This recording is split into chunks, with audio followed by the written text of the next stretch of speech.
Hi class, this video will be based on part 3 of The Vegetarian. This is the final section of the book. So let me turn to Canvas. Okay, so in part 3, we are in the perspective of In-hai, who is Young-hai's older sister. And we kind of get to see her perspective of everything. And she really is reflecting on what has happened. Remember in the last section, we learned that, In-hai found out that Young-hai was having an affair with her husband, and it ends with In-hai calling the police on both her brother or her husband and her sister to have them locked into an insane asylum. And of course, the husband disappears and runs off, and Young-hai ends up going into the institution. And so In-hai is visiting her, but also reflecting on what had occurred. And some of the things that she reflects on is the fact that Young-hai had suffered a lot of violence as a young child. Her father mostly put most of the violence upon Young-hai. In-hai did not suffer any physical violence from her father. It was all Young-hai. And so there's also a question of did the father sexually abuse Young-hai? It's kind of alluded to, but we don't know. We learn a little bit more about Young-hai as well, that she, again, is kind of seeking to be a pre-adolescent. She, again, wants to separate herself from her body. She wants control. She wants to disassociate from her body because she has suffered so much sexual trauma and so much physical abuse. She just doesn't want to be with her body anymore, right? She wants to disassociate.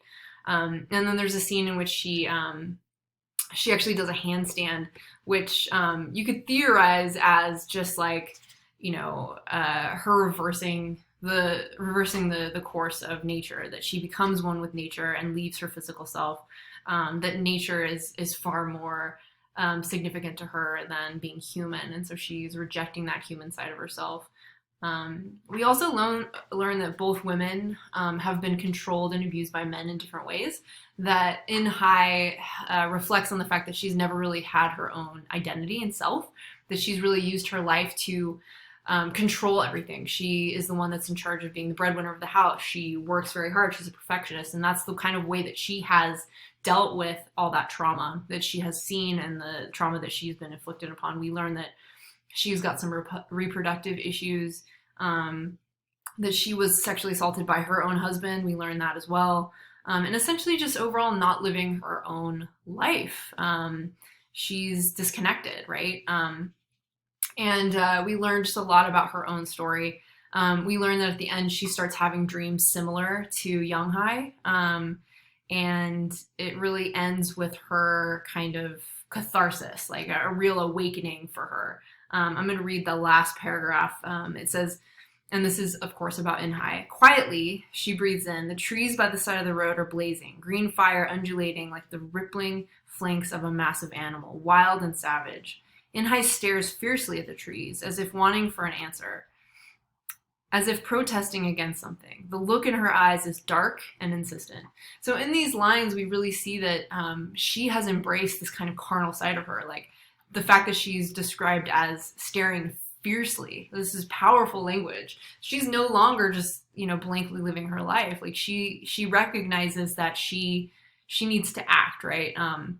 And so it's funny because the question really it leaves at the end is, will In-hai free herself? Will she become more in control of her life? Will she find her own identity, or will she continue to be living this life of kind of victimization?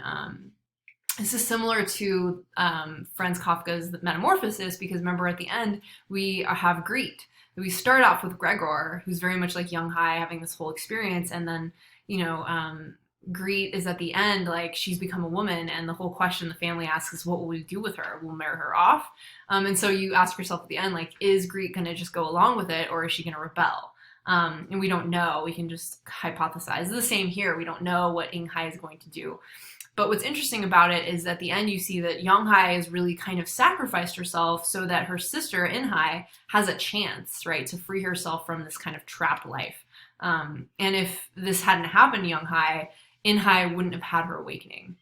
And so really you see like the sacrifice that one sister kind of did for the other. And so again, it's kind of, a question of what's going to happen next. So here's some questions you can ask that relate, who caused Young-hai's transformation? which narrator do you relate to the most, In Hai or Young Hai? And who's the main protagonist? Kind of like with Metamorphosis, it starts out with Gregor, but then at the end we have Greed, and so it's funny. We have Young Hai, and then it ends with In Hai. You know, what's going to happen? And then overall, was it a mental or physical transformation? Like, we know that she's in an insane asylum, so possibly Young Hai's transformation was all in her head. Kind of like Gregor, possibly his cockroach form was just a metaphor, and he was human the whole time. It's just, you know, he was not fully living. Um, and how did the characters benefit from Young Hai's kind of fall? Like, her destruction, was it worth it? Did it, you know, did it benefit anybody? These are all questions to ask as you are finishing up the novel. Okay, so hopefully that helped a little bit, and thank you.